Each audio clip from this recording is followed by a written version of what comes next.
Hello friends, स्वागत आहे तुमचं आशूज लाईफस्टाईलमध्ये. चला तर मग आज बघणार आहे आपण झणझणीत असं वांग्याचं भरीत आणि बाजरीची भाकर, जे की चंपाषष्ठी विशेष मानले जाते आणि त्याचा नैवेद्यही देवाला दाखवला जातो.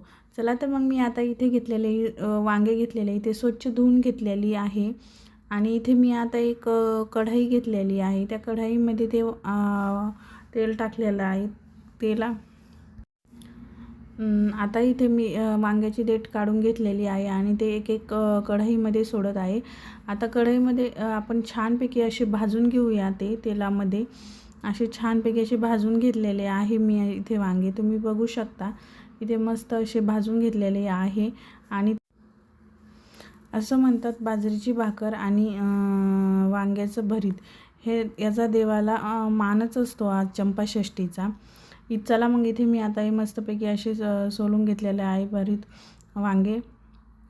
आता मी इथे कढई घेतलेली आहे, त्यामध्ये तेल टाकलेलं आहे आणि त्याच्यामध्ये मी 1 चम्मच तेल गरम झाल्यानंतर 1 चम्मच मोहरी टाकली, 1 चम्मच जिरे टाकले. नंतर एक आपला पोहे खायच्या चम्मचने 1 चम्मच लसणाची पेस्ट टाकलेली आहे.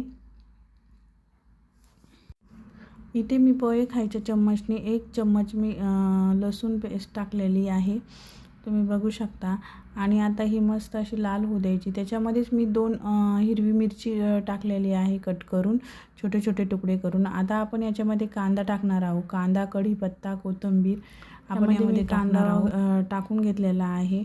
ओला कांदाही टाकलेला आहे आणि वाळलेला कांदा पण टाकून घेतलेला आहे. नंतर मी त्याच्यामध्ये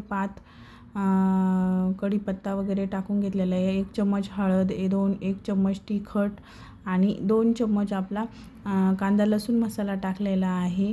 नंतर मी इथे सिक्रेट पदार्थ तुम्हाला बोलली होती, एक सिक्रेट पदार्थ टाकणार आहे, तर तो म्हणजे आपला मॅगी मसाला आहे, तो मी टाकलेला आहे.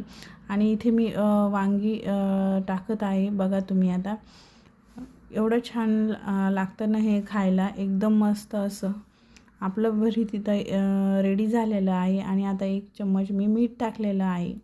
बघू शकता तुम्ही किती छान दिसतं इथं. इथे आता तेल सुटेपर्यंत बघा तुम्ही. नंतर बघू शकता तुम्ही मस्त असं झणझणीत भरीत तयार झालेलं आहे. चला तर मग भेटूया अशाच एका नवीन व्हिडिओमध्ये. तोपर्यंत स्वस्त राहा, मस्त राहा, आनंदी राहा, स्वतःवर भरभरून असं प्रेम करा. माझ्या चॅनलला लाईक, शेअर, सबस्क्राईब नक्की करा.